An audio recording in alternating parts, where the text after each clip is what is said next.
the world moved on. The scandal surrounding Han Jun-suk's hostile takeover of his brother's fiancée and the subsequent corporate theft accusations raged, mutated, and then was supplanted by newer, shinier tragedies on the Seoul tech blogs. The names Han and Aoyemi faded from the front pages, relegated to the occasional snide footnote in financial columns or society recaps. But for Han Jun-suk, time had stopped the moment the elevator doors sealed shut, taking Ade with them. For 3 weeks, he became a ghost in his own vast, silent empire. The penthouse was a crime scene he couldn't bear to clean. The library still smelled faintly of her, of their shattered passion, the lingering scent of her high-end shea butter, and their shared ruin. He dispatched a small army of the most discreet, expensive investigators in the world. They scoured flight manifests, credit card trails, and security footage across Asia and Europe. They found nothing. Ade Aoyemi had vanished with the quiet, devastating skill of someone who knew exactly how to disappear, a final, painful testament to the survival skills her traumatic past had taught her. He fought battles on all fronts. His father, the chairman, coldly furious, demanded he cut the cancerous limb loose and sue Ade for defamation to salvage the Han name, which was hemorrhaging prestige and stock points. Han Min-jae, emboldened by the truth of Jun-suk's corporate theft, was making a calculated play for a coveted Han Group board seat, wielding his victim status and Jun-suk's pattern of betrayal like a blunt instrument in board meetings. The legal team was a constant, buzzing, frustrating presence, fending off lawsuits and drafting countersuits. But the real war was inside him. The guilt was a physical, gnawing thing, tightening the muscles in his chest until breathing felt impossible. He'd been so focused on winning her, on possessing her, on securing the ultimate prize, that he'd built their entire relationship on the rotten foundation of his oldest sin, the betrayal of his brother over the startup. He hadn't just stolen from Min-jae, he'd stolen Ade's right to choose him with clear, informed eyes. The intricate sketches in the library, once a testament to his devotion, now felt like the damning evidence of a stalker, a silent, manipulative observer. The only lead was fragile, a whisper of a forgotten name. One of his men, digging through the ashes of her past, found a link: Kim Min-suk, retired social worker who had been unexpectedly kind to a young Ade during her most turbulent, lonely foster years in the States before she moved to Korea with her father. Kim Min-suk lived in a remote, coastal town in the U.S., a place of gray cliffs and a roaring, indifferent sea. Jun-suk decided he had to go himself. He left the expensive suits, the tech-laden strategy room, and the immense pressure of the Han Group behind. He drove through the night in a nondescript, rented car, haunted by the memory of Ade's broken, betrayed face, the last sight he'd had of her before the elevator doors closed. He found Kim Min-suk's cottage windswept and painted a fading blue against the monochrome sky. And there, on the cliffside path behind it, wrapped in a thick, borrowed, ill-fitting sweater and staring out at the churning, frigid Atlantic, was Ade. The sight of her hit him like a physical punch to the sternum, stealing the air from his lungs. The fiercely polished, curvilinear society bride was gone. This woman was pared down to her essence, pale, with shadows under her dark eyes that spoke of sleepless nights and relentless introspection. Her long, wavy hair, usually controlled and styled, whipped into a wild, dark halo by the relentless salt wind. She looked smaller, utterly fragile, and yet devastatingly, achingly beautiful in her rawness. She didn't turn as he approached, his boots crunching softly on the gravel. She knew it was him. He could feel it in the sudden, immediate tension that seized her shoulders, the subtle, defensive stiffening of her spine. "How did you find me?" Her voice was hoarse and scraped raw by the wind, and he suspected, by tears she hadn't shed in weeks. "I tore the world apart looking for you, Ade," he said, stopping a respectful few feet away, giving her the space her furious independence demanded. The urge to cross the remaining distance, to pull her into him and hold her until the trembling stopped, was a physical, agonizing ache. "You shouldn't have." She finally turned, her body moving slowly, deliberately. The fury in her dark eyes was a living, breathing thing, banked now by a profound, terrible weariness. There's nothing left to say, Jun-suk. Your strategy failed. There's everything to say, he countered, his own voice rough with days of unshed emotion. Min-jae's version isn't the whole truth. It was a half-truth designed to destroy me. Which part was the lie, Han Jun-suk? She asked, the question slicing through the cold air like a razor. That you took his intellectual property? That you built your first fortune, the foundation of your power, on his mind? Or just the part where you forgot to mention it while you were scheming to destroy him and claim me? He flinched, the public accusation far less painful than the betrayal in her voice. It was more complicated than he made it sound. It was a partnership that went toxic. I made ruthless choices. I was young and hungry, obsessed with building something that was truly mine, not just another wing of the Han Group estate. What I did to him was wrong, yes. It was a terrible sin. He took a cautious step closer, his focus entirely on her face. But it doesn't change what I feel for you. It doesn't make my love a lie, Ade. The word hung between them, heavy and profound. Love. He had never said it before. Not even in their most intense, intimate moments. It was an admission of devastating vulnerability. Ade shook her head slowly, a single tear escaping to trace a path down her wind-chilled cheek. You built us on a lie of omission. You let me bind myself to you, body, heart, and future, without knowing who you really are. A thief, a manipulator. Is that all I am to you now? The raw pain in his voice was unmistakable. After everything we shared, after what we became? Her gaze faltered, dropping to his hands, his large, tattooed, powerful hands, before lifting back to his face. That was the crack in her armor, the truth she couldn't hide. The furious hurt warring with a primal, magnetic pull she couldn't deny. Her body remembered his touch, his scent, the violent, consuming passion they shared. Her heart, traitorously, still knew its home. Hygiene's lies, she began, her voice trembling. They're still out there. She's winning the narrative war, calling me a gold digger, claiming the marriage was a plot. Her lies are being dismantled, line by line, he said, taking another cautious step closer, his body now radiating heat against the cold wind. The sea wind carried his scent to her, sandalwood, metallic ozone, and desperate, final resolve. My legal team has already proven the texts are digital forgeries. We have witnesses ready to testify to her instability, her professional jealousy of you. We will clear your name, Ade. I will burn their world to the ground, atom by atom, to do it. I don't want their world, she whispered, her eyes glistening. I just wanted. I thought I had found something real, something that was mine, built from honesty. It is real, Ade, he affirmed, closing the final distance between them, but not touching her. He just let her feel the intense, magnetic heat of him, the familiar, intoxicating draw that had always existed, stronger than any lie. What I feel for you is the most real, the most terrifying thing I've ever known. I made terrible mistakes. I have a past I am ashamed of. He lifted one hand, his thumb hovering just above the curve of her jaw, the movement deeply, intensely sensual. But my love for you isn't part of that past. It's my only future. Please, let me prove it to you. Not as Han Jun-suk, the disgraced billionaire. Just as the man who has loved you in silence for years, the man whose soul you hold. She looked up at him, hurt, fury, and a yearning so deep it mirrored his own raging in her eyes. She was still profoundly drawn to him. It was a terrifying, undeniable force between them, stronger than the lies, louder than the scandal. Before she could answer, before she could turn away or finally step into his arms, the sound of a car door slamming echoed from the cottage's front yard. A sharp, feminine voice called out, filled with immediate panic. Ade, you need to see this. It's gone global. It was Kim Min-suk, Ade's elderly, kind former social worker, holding a tablet, her face ashen with shock. Ade broke their intense gaze, turning immediately toward the house, a new fear dawning in her eyes. The fragile ceasefire was over. The world, it seemed, wasn't done with them yet. Jun-suk watched her go, his heart a frantic drum against his ribs. She was hurt. She was furious. But she hadn't walked away from him.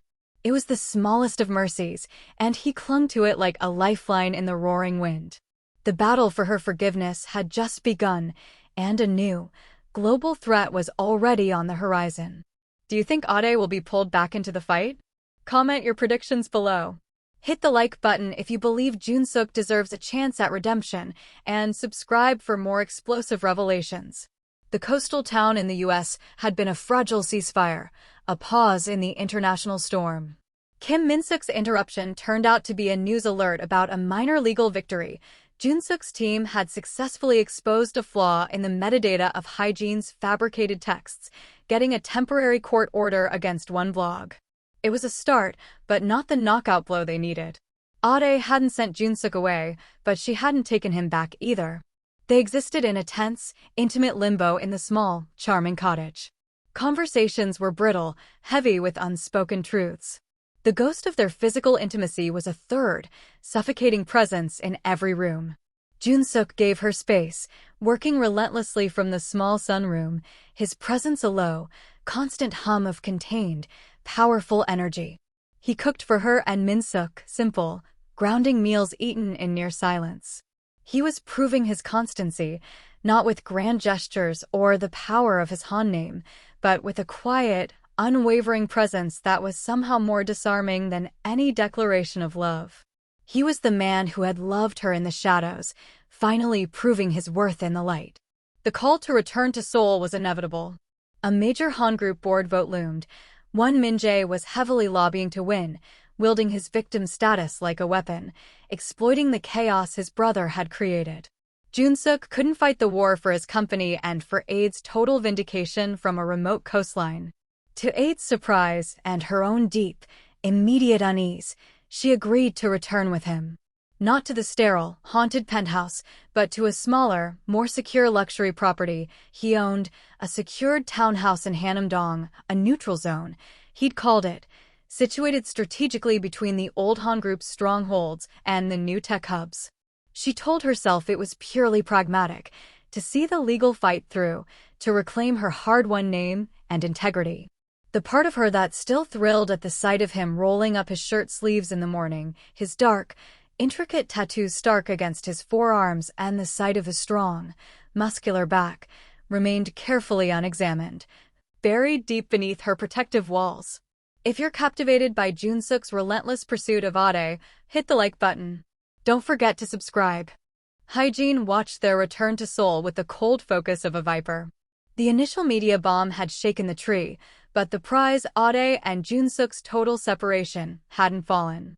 She saw the new photos, grainy, long-lens shots of them arriving at the secured townhouse in Hanam-dong. Jun-suk's hand was a protective, possessive curve near Ade's back, not touching, but hovering, a solid guarantee of defense. She saw the absence of outright war in Ade's posture.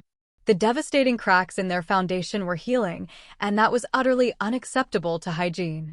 Her new plan was more insidious, more personal, more sensual. If she couldn't destroy their marriage from the outside with lies about corporate theft, she would poison it from within with the sharpest weapon of all, doubt and raw jealousy. She would target the one thing Ade had ever truly bested her in, the undivided, intense attention of a Han man. The first hint was a ridiculously expensive bottle of Veuve Clicquot champagne delivered to the townhouse, accompanied by a note card in looping, familiar Korean script, to new beginnings. Jun-suk, frowning darkly, had handed it directly to his head of security without letting Ade touch it. Passive-aggressive and utterly predictable, he'd muttered, his voice cold.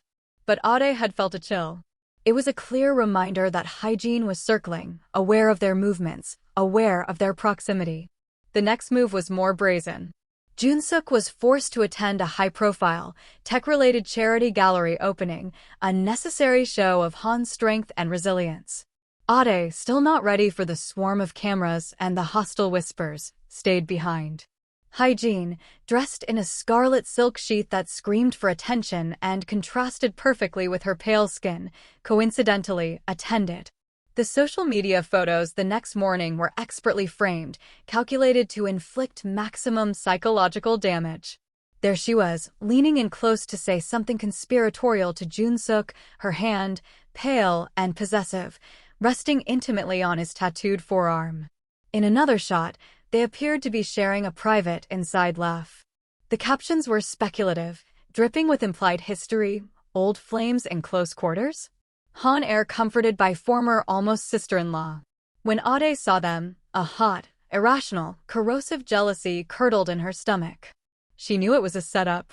She knew Jun-suk despised hygiene. But the image of Hyejine's possessive, delicate hand on his powerful, tattooed sleeve, of his dark, handsome head inclined toward her, it felt like a fresh, searing betrayal, a direct assault on the emotional intimacy they had so desperately worked to regain. It was nothing, Jun-suk said that evening, his face dark with genuine, frustrated anger as he scrolled through the images on his phone. She cornered me near the landscape art, spouting some nonsense about regretting the pain she'd caused you. I told her, in no uncertain terms, to get her hand off me and walked away. The photographer was clearly in her pocket, a mercenary. I believe you, Ade said, and she did, fundamentally. But the seed of unease was planted, already taking root. Hygiene was in the walls, an unseen virus targeting their weakest point, the raw, volatile passion that was their foundation. The seduction attempt escalated, becoming more intensely personal and sensual in its implications. Hygiene began texting Jun-suk's private, secured line. Apologies that morphed into reminiscences about simpler, wilder times before Ade, vague offers to help him see reason about the family business, always laced with a coquettish, deeply sexual subtext. Jun-suk, using transparency as a weapon against the poison, showed Ade every single text, every flirtatious attempt. But each notification was a tiny puncture, a reminder that Hygiene had access to him, that she was trying to weave a new, seductive thread into the fabric of their fragile reconciliation, trading on a fake history of attraction. The climax came at the Han Corp annual shareholder meeting, held in the immense, modern convention hall near the Seoul Tech Valley. Ade, bolstered by a fierce new resolve and the memory of Jun-suk's confession in the U.S., attended on his arm, a public show of absolute, unified power.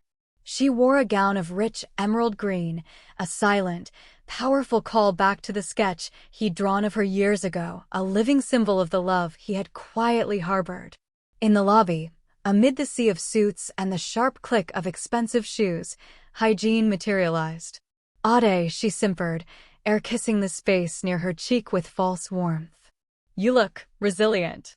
Her eyes then slid slowly, deliberately, to Jun-suk, a predatory appraisal from head to toe. Jun-suk, you always did look incredibly powerful in a boardroom. It's a good look on you. Much better than the rustic vibe from those US photos. You belong in places like this, not running away like a guilty boy. Her voice was pitched just loud enough for Ade to hear, just intimate enough to imply a shared, long-standing, sexual understanding between them. Then, as she turned dramatically to go, she deliberately stumbled in her towering stilettos, falling with a gasp against Jun-suk. His powerful hands shot out instantly, instinctively, to steady her, and for a brief, damning moment, Hygiene was clutched tightly against his chest, her face buried in his neck. She lingered a second too long before righting herself, her fingers trailing slowly down his lapel, adjusting his lapel pin with intimate familiarity. So sorry, Jun-suk, she breathed, her eyes locking with Ade's over his shoulder. There was no apology in them, only triumph, a flash of pure, malignant sexual rivalry. I've always been a little clumsy around you, Appa. She walked away, leaving a devastating wake of whispered speculation. If you're raging at Hygiene's blatant attempts to sabotage Ade and Jun-suk, comment with a angry face and subscribe. Back in the secured townhouse in Hanam-dong, the dam broke. The composure Ade had clung to shattered violently. Is this part of your grand plan, Han Jun-suk? She demanded, her voice trembling with fury and raw, exposed hurt. Letting her paw you in public? Is this the destroying her together part, or a new, sick game entirely? Jun-suk's own control snapped. The years of repression, the stress of the lawsuits, and the sheer frustration of fighting Hygiene's calculated venom boiled over. Do you think I enjoyed that? Do you think I want her anywhere near me after she targeted you? He stalked toward her, his expression fierce, his dark eyes blazing. She is a gnat, Ade. A poisonous, scheming gnat. Her entire goal is to get between us. And you're letting her win by doubting me. I'm letting her win? Ade shouted back, her chest heaving. She's the one touching you. She's the one texting you. She's everywhere, Jun-suk. And it feels like she's winning because she's driving a wedge of distrust into the one thing we just managed to rebuild. He grabbed her shoulders, not to hurt her, but to force her to see the desperate, fundamental truth in his eyes. The only way she wins is if we let this divide us. She wants you to doubt me. She wants you to walk away from me.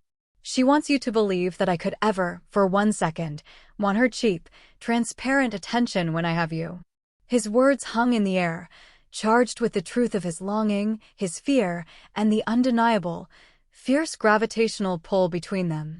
It all coalesced into a single, explosive moment of pure, raw need.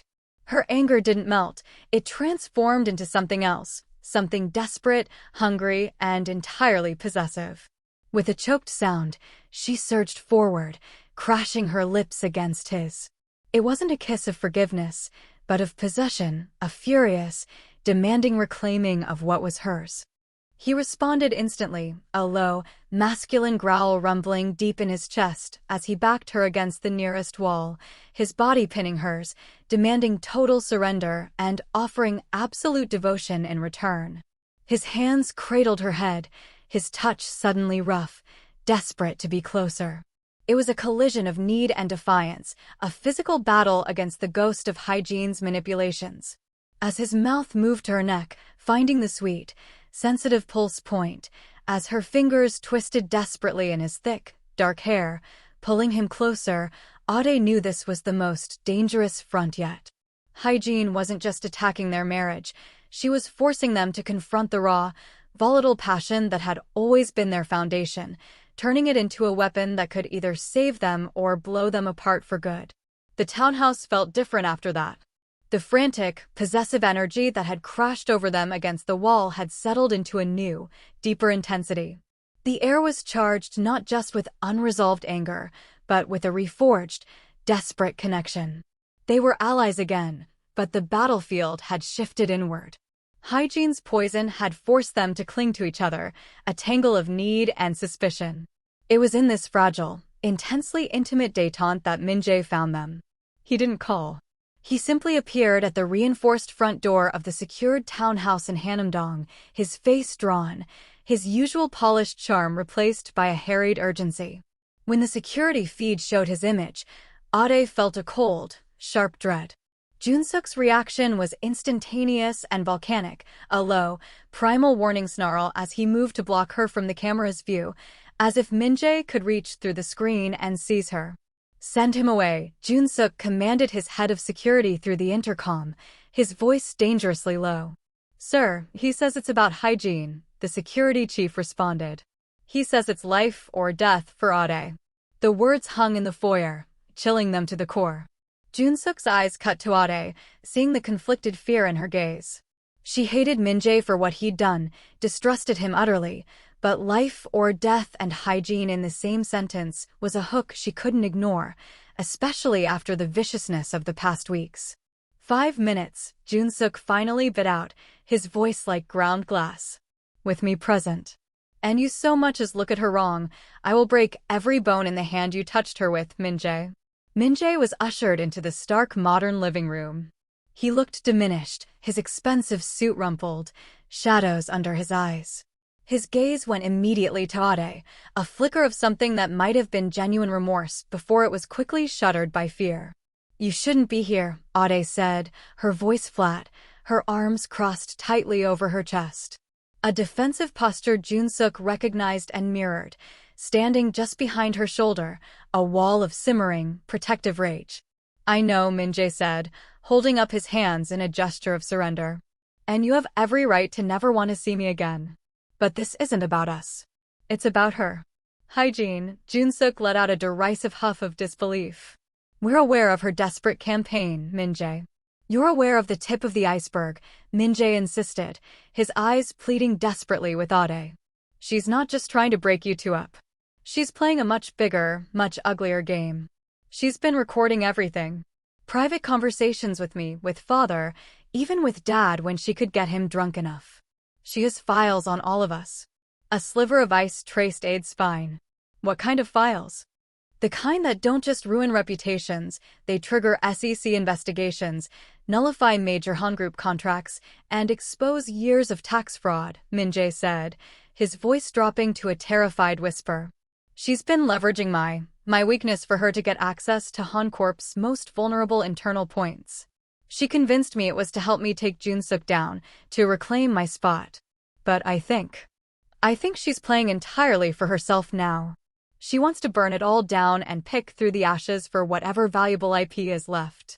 He took a frantic step forward, his focus solely on Ade. She's always been desperately jealous of you, Ade. But this is pathological. She sees you with him. He jerked his chin at Jun-suk, not just surviving, but standing by him, strong, beautiful, and in power. It's driving her over the edge. She's not just leaving hints for you, Ade. She's building a narrative that you are unstable, that you are a threat to the family.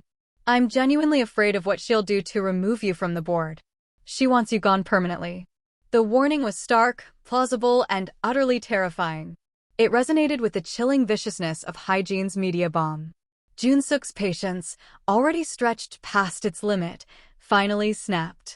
He moved, a blur of controlled, powerful violence, inserting himself physically between Min-jae and Ade. And you come here, to her, to play the protector now? Jun-suk's voice was a low, dangerous tremor. After you unleashed that viper? After you fed her the lies and the access? This reeks of another one of your pathetic games, Min-jae.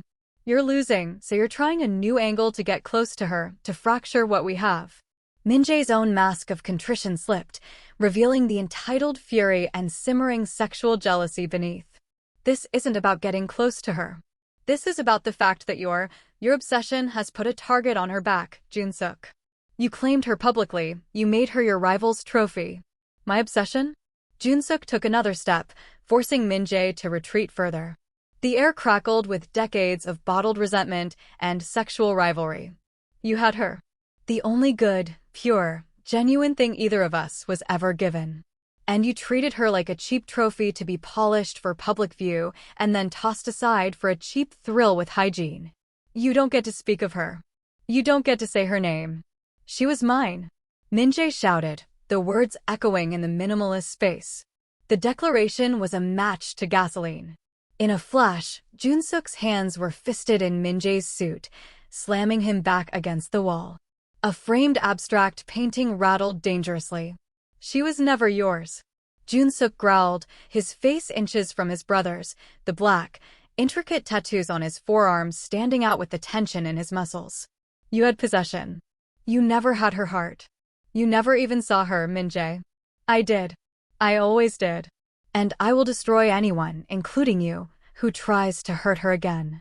Ade stood frozen, watching the two brothers, one she'd once foolishly loved, one she was dangerously close to loving now, unravel in a primal clash over her body and her loyalty.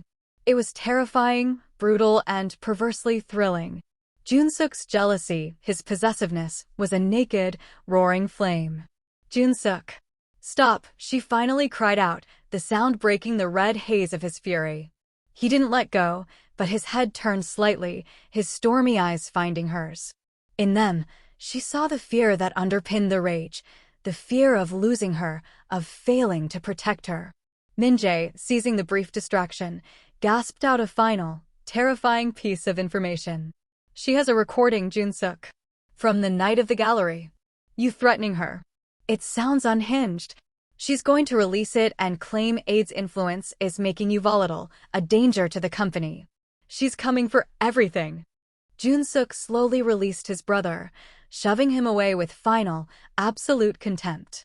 He turned fully to Ade, his breath coming hard, his expression anguished.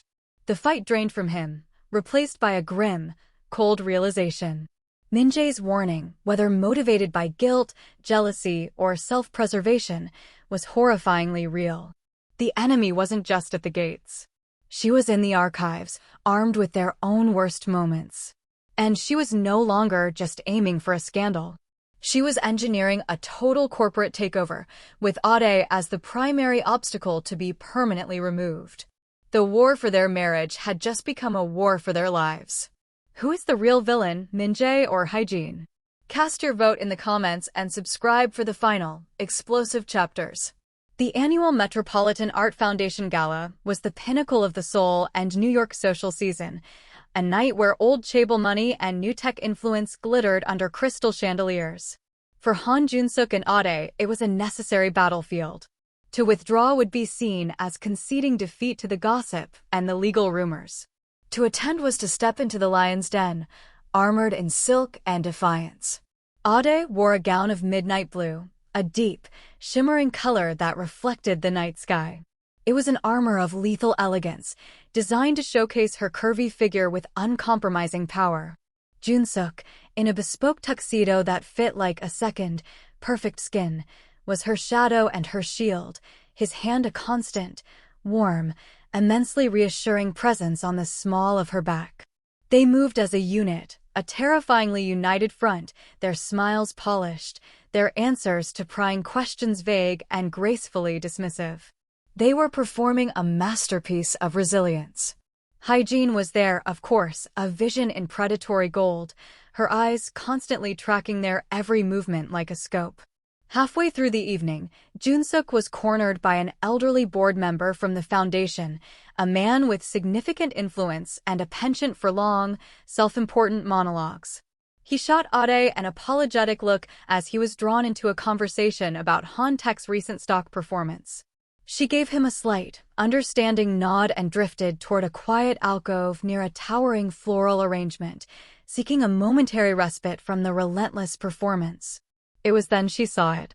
From her vantage point, she had a clear, unobstructed view of a secluded, shadowy corridor that led to the balcony. Hae-jin, having seemingly broken from her group, was walking purposefully down it. A moment later, Jun-suk appeared at its entrance, glancing around as if looking for an immediate escape route from the droning board member.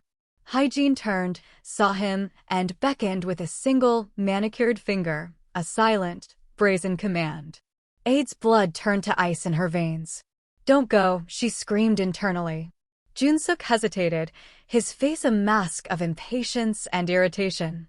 Then, with a quick glance back toward the crowded ballroom, he stepped into the corridor. To shut her up, Ade's rational mind supplied. To deal with the threat head-on, exactly as he should. But reason was drowning in a rising tide of primal, sexual dread. She couldn't see them clearly. The shadows were too deep. But she saw the flash of gold as Hae-jin moved. She saw Jun-suk's taller form stiffen. And then, for one horrifying, suspended second, she saw the undeniable silhouette of Hae-jin rising quickly on her toes, her arms encircling his neck, pulling his handsome head down to hers. The kiss was brief, maybe 2 seconds, but it was unmistakable, calculated, and devastating.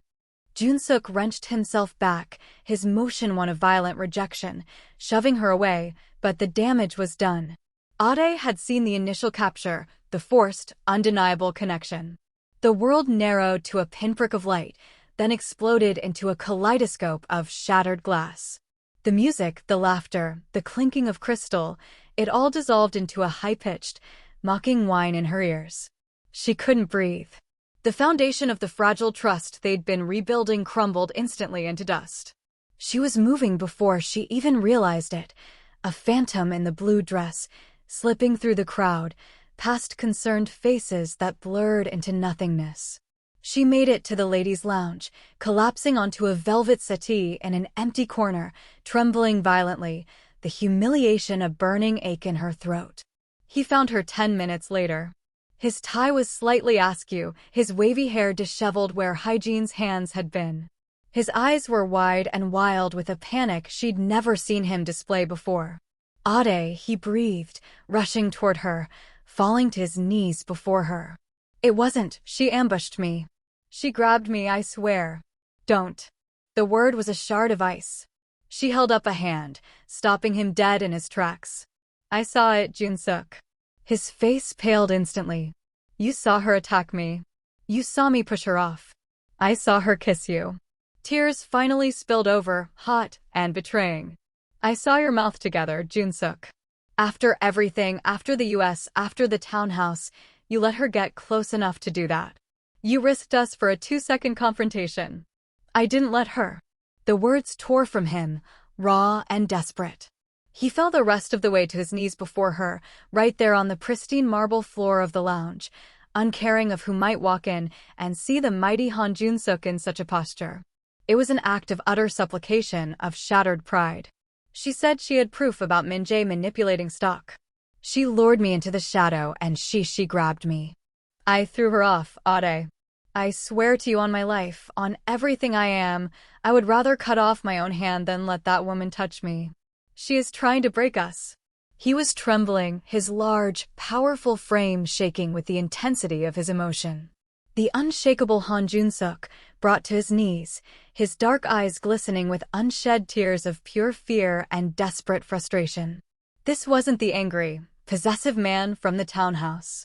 This was someone stripped bare, terrified of losing the one thing that mattered, her trust, her body, her love. Please, look at me, Ade. See me. You know me. You know I have no feeling for her. You are the only woman I have ever wanted, the only one I see, the only one I touch. His vulnerability was a battering ram against her devastation. The image of the kiss was seared into her mind, but superimposed over it was the man before her now, feral in his determination to be believed, offering his pride, his very public position, as a sacrifice. She remembered the intimate sketches in the library, the years of silent wanting. She remembered the way he looked at her, a look he had never directed at Hygiene. Her faith in him had been a house of cards, and Hygiene had just blown it down.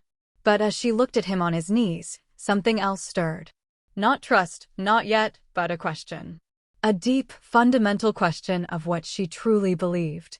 Did she believe Han Jun-suk, a man of calculated control who had loved her in secret for years, would risk the woman he'd moved heaven and earth to keep for a tasteless public dance with the woman he despised? Or did she believe Hygiene, a proven liar and architect of chaos, was capable of staging the perfect, devastating scene? A well-dressed woman entered the lounge, stopping short at the sight of the tech mogul on his knees. Jun-suk didn't even glance her way. His entire world was focused on Ade's face. Slowly, Ade reached out, her fingers, cold and shaking, brushed against his cheek. He leaned into the touch as if it were a final lifeline, closing his eyes, a single tear escaping to track through the stubble on his jaw. "Get up," she whispered, her voice low and strained. He opened his eyes, the hope in them terrifying in its intensity. "Get up," she repeated, standing herself, pulling him up. If you believe Ade made the right choice, hit the like button. Don't forget to subscribe and comment on what you think Jun-suk needs to do next to earn back her complete trust. We're leaving Jun-suk. Together. It wasn't forgiveness. It wasn't absolution. It was a ceasefire born of a dawning, brutal clarity. The kiss was a weapon. And she refused to let Hygiene watch her bleed, refused to let the sabotage succeed. She took his hand, pulling him to his feet. His grip was crushing, desperate, his skin warm and alive beneath hers. As they walked out of the gala, past the staring crowds, past the flash of cameras that had undoubtedly already caught wind of the drama, Ade held her head high.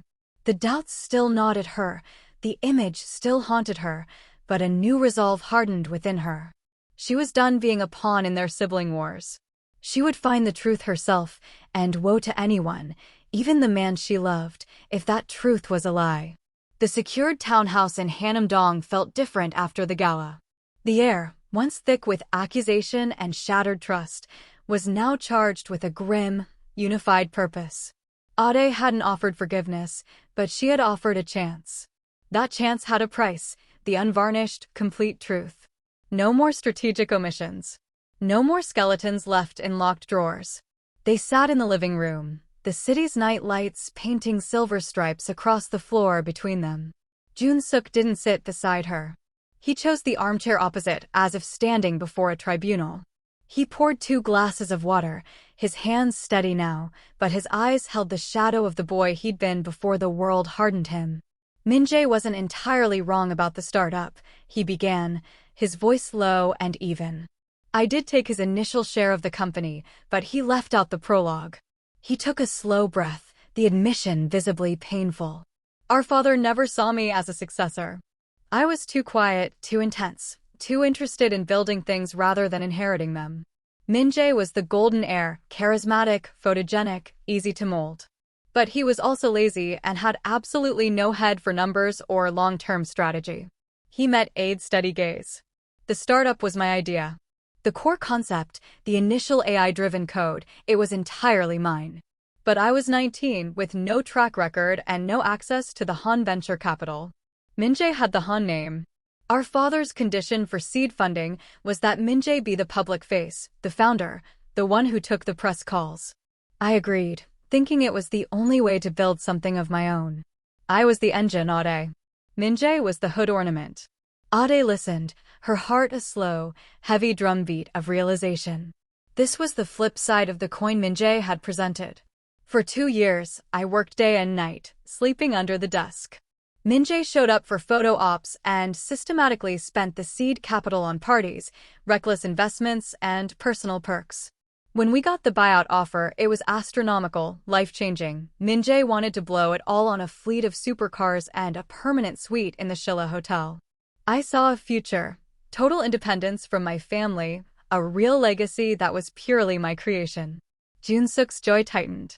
So, I executed a clause in our private operating agreement, one our father's lawyers had ironically insisted on to protect Min-jae's interests. It allowed me to buy him out at a predetermined, fair price if he was deemed financially detrimental to the company's growth. I had the receipts for his excess, the metrics showing my work. I forced him out. And he called it theft, Ade whispered, the pain in the realization profound. He called it a betrayal. My father called it an act of war against the family, Jun-suk confirmed. That's when the black sheep branding began in earnest. They froze my trust fund, cut me off from every social and professional connection they controlled. The settlement and NDA were my father's idea, not to protect me, but to bury the embarrassment of his golden boy's incompetence. He paid Min-jae to be quiet and exiled me. I took the buyout money and built Han Ventures alone, brick by bloody brick, to prove I didn't need them, Ade. That's the secret. Not that I'm a thief, but that I was the scapegoat for the family's collective shame. And I was too proud for years to want anyone to know I'd ever needed them at all. He met Aid's eyes, the intensity of his gaze a deep, physical connection across the space. The shame was that I risked losing you. I lived in silent terror of you ever discovering the truth of my ugly foundation. The revelation rearranged Aid's entire universe. The brooding, powerful outsider, the ruthless tech titan, was in part a defensive narrative constructed by his own powerful family to hide their favorite son's failures. Jun-suk hadn't just been fighting Min-jae. He'd been fighting a ghostly edict of rejection from the very people who should have championed him. And me, Ade asked, the question hanging softly between them. Where did I fit in this exile, Jun-suk? A profound sadness softened his handsome features, making him look young and weary. You were the one beautiful thing in his world that I couldn't have. The ultimate proof of my exile. Seeing you with him, it was a daily, excruciating punishment. I kept my distance because to get close was agony. And because I knew if I ever let myself near you, I wouldn't be able to hide how I felt. It would have given Min-jae and my father the ultimate weapon, my vulnerability. They would have used you to break me, to bring me to heel. So, I loved you silently. I protected you the only way I could, from afar. Memories, seen through a new, staggering lens, clicked into place. The time a disparaging article about her heritage and orphan past was killed before publication. Jun-suk owned the media group.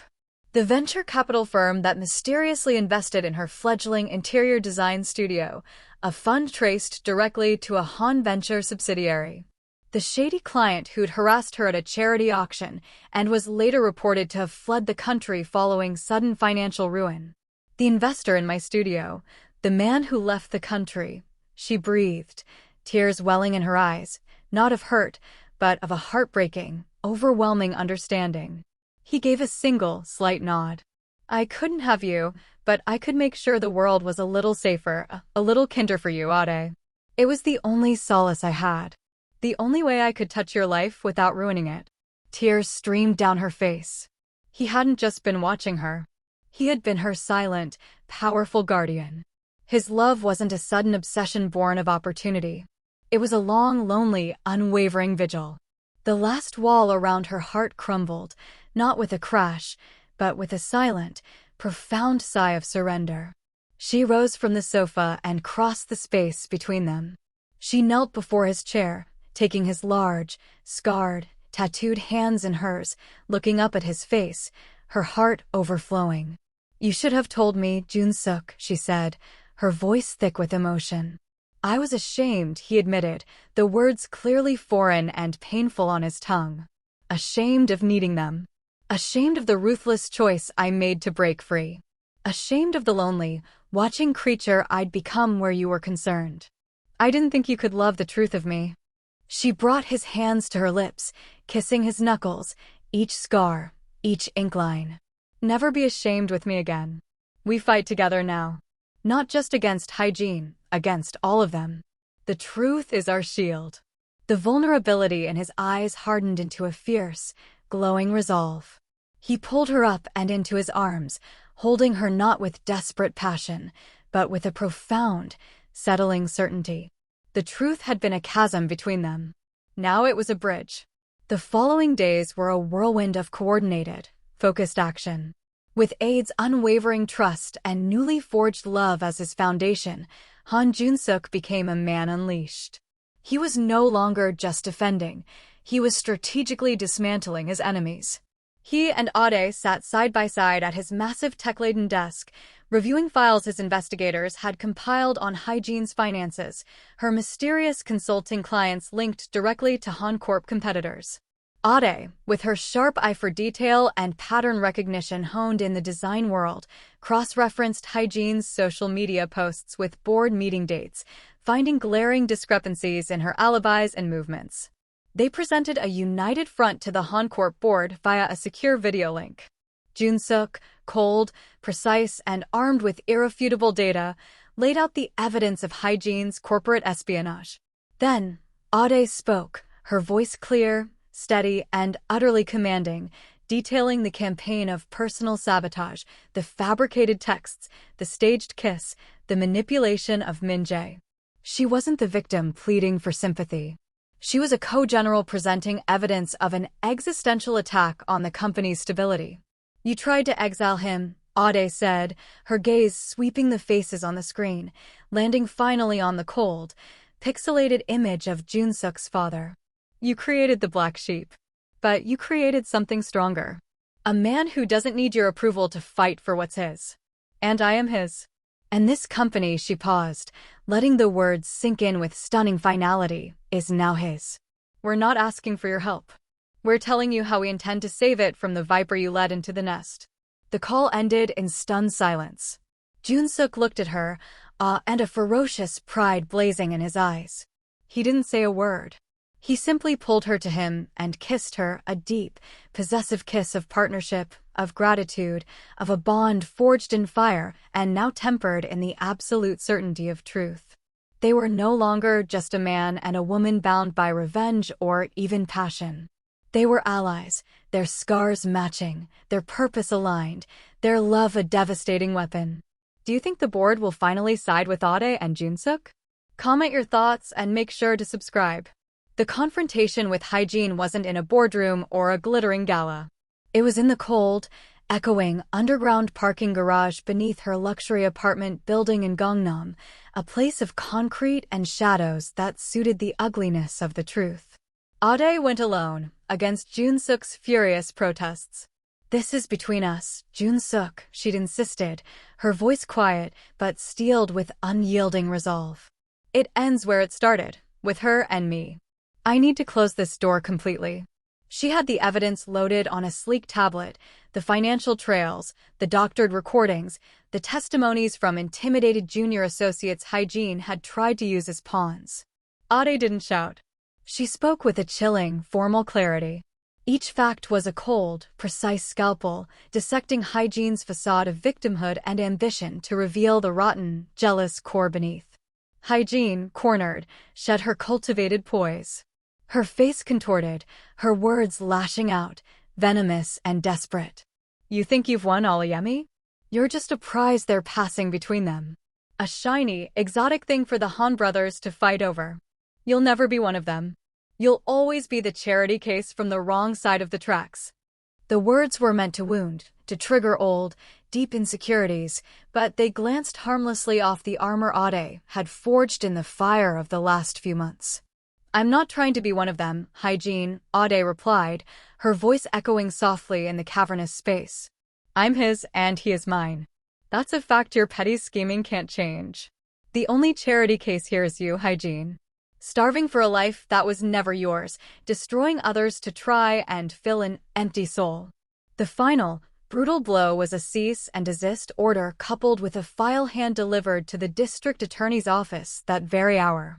Ade didn't need to explain what it contained. The dawning, sickening horror in Hygiene's eyes said she understood. The game was irrevocably over. Ade walked away, her hands trembling, not from fear, but from the aftermath of having expelled a toxic poison. The adrenaline bled away, leaving her hollowed out and shaking. She didn't call Junsuk. She just went home, to the secured townhouse in Hanamdong. Their fortress. She let herself in, the silence enveloping her. She dropped her bag and coat, her legs barely holding her. She was standing in the dim foyer, trying to remember how to breathe, when she felt him. He was there, leaning against the doorway to the living room, having waited patiently in the dark. He'd known she would need this, to face it alone, and to collapse afterward with him. The sight of him, his white shirt untucked, sleeves rolled up, his face a landscape of worry and fierce, masculine pride, undid her completely. A raw sob broke from her throat. He was across the space in 2 powerful strides, catching her as her knees buckled. He didn't ask if she was okay. He just gathered her into his arms, lifting her, holding her tightly against his chest as she buried her face in his neck, the tears coming in silent, shuddering waves. He carried her to the living room, sinking onto the deep sofa with her in his lap, his arms a living cage of safety around her. I did it, she whispered against his skin, her voice raw. I finished it. I never doubted you would, Jagia, he murmured into her hair, his lips pressing against her temple. My fierce, brilliant wife. You are the strongest person I know. The words, my wife, spoken not as a claim of possession, but as a vow of awe, shattered the last of her control. She pulled back, her tear-streaked face inches from his, and saw everything she felt reflected in his stormy eyes. The relief, the pride, the love so deep it had become the bedrock of their existence. The kiss wasn't gentle, it was explosive. A conflagration of released tension, of triumph, of a love tested in the cruelest of fires and found unbreakable.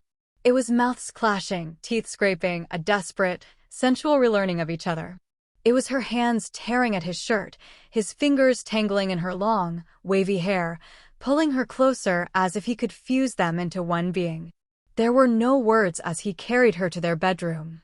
Words were insufficient for this moment. This was a physical recommitment, a sealing of the pact they had reforged in truth and battle.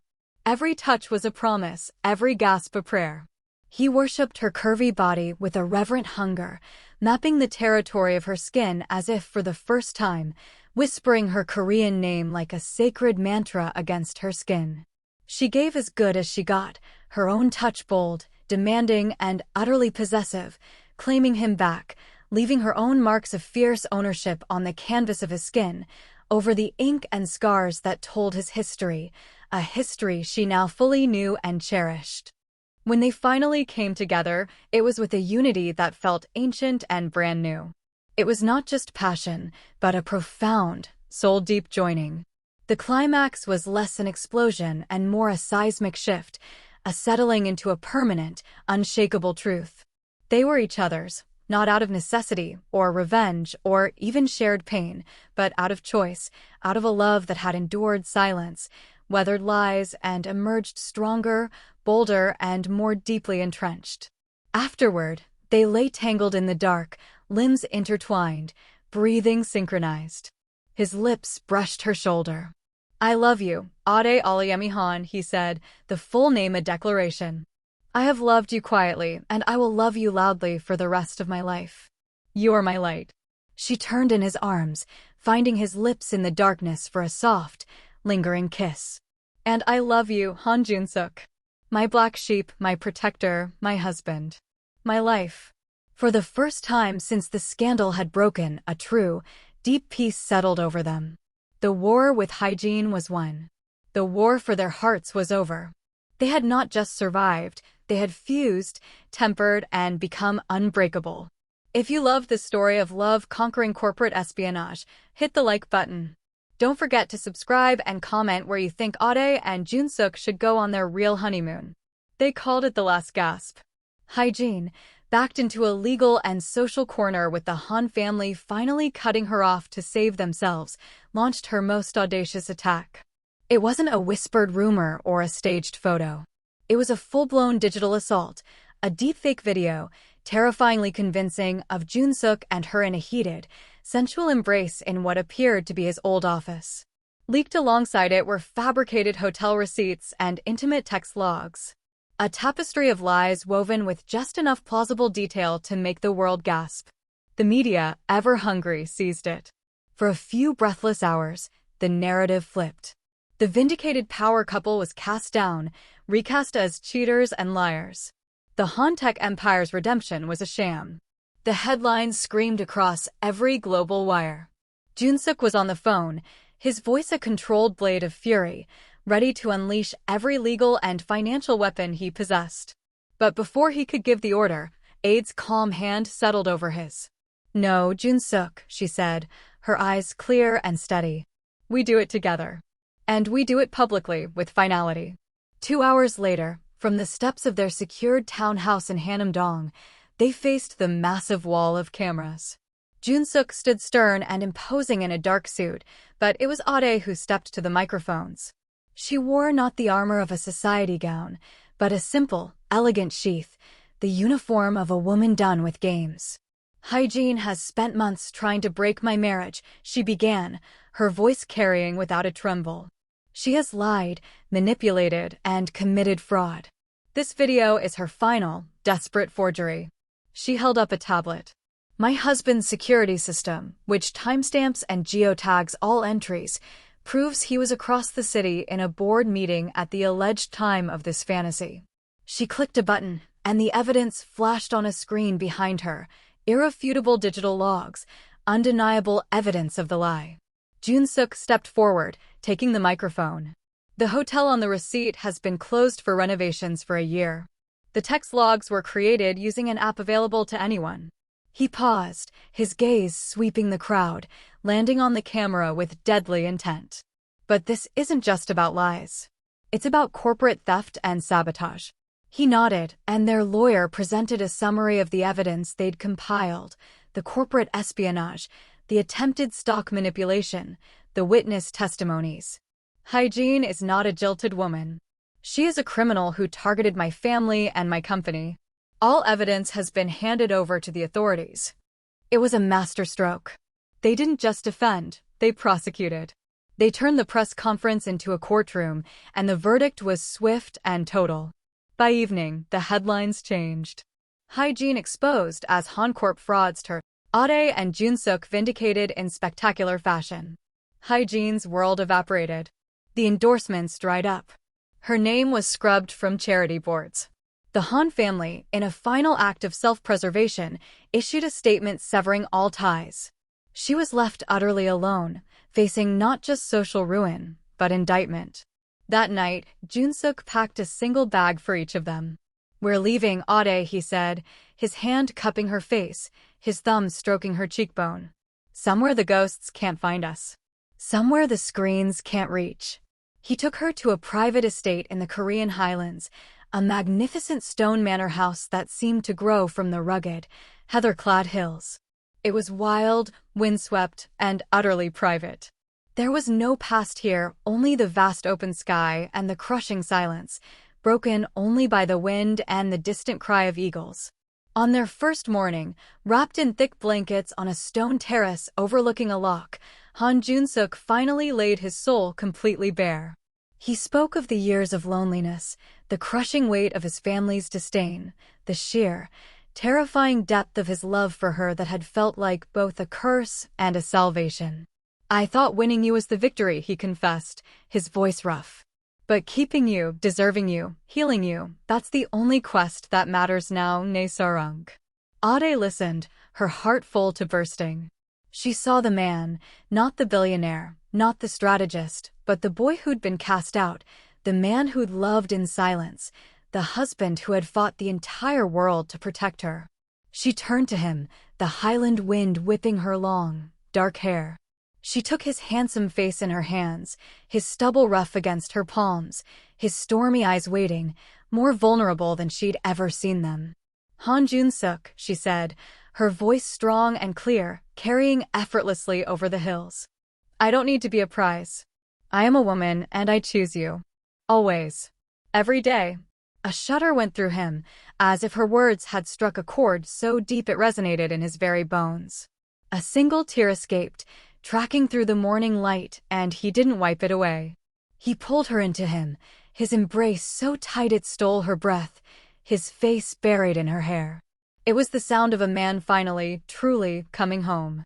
That evening, by a roaring fire in the great hall, with travel maps and a laptop between them, they planned their real honeymoon. Not a strategic retreat, but an adventure, the Mediterranean coast, a historic temple city, an African savanna. A world to explore, just the two of them. "And when we come back to Seoul," Jun-suk, Ade said, her legs draped sensually over his lap. "We have that awful penthouse to sell. I want a home with a garden, somewhere light gets in. Somewhere we can build a future." He kissed her shoulder, a smile finally in his voice. "Whatever you want, my love. The future is yours to design. I'm just the contractor." She laughed, the sound bright and free in the ancient room. "You're the foundation." Later, tangled in the sheets of the four-poster bed, the moon silvering their skin, the past was finally and truly a closed book. Ahead lay not a battlefield, but a lifetime. The revenge was complete. The healing was just beginning. And their story, the real one, built on choice, on truth, on a love that had weathered every storm, was finally, beautifully, just getting started. If this story touched your heart, remember sometimes the smallest steps lead to the biggest changes. Share your thoughts in the comments and subscribe, and join us for more stories that prove compassion and fierce love can change the world. Hit the like button if you think Ade and Jun-suk are truly unbreakable.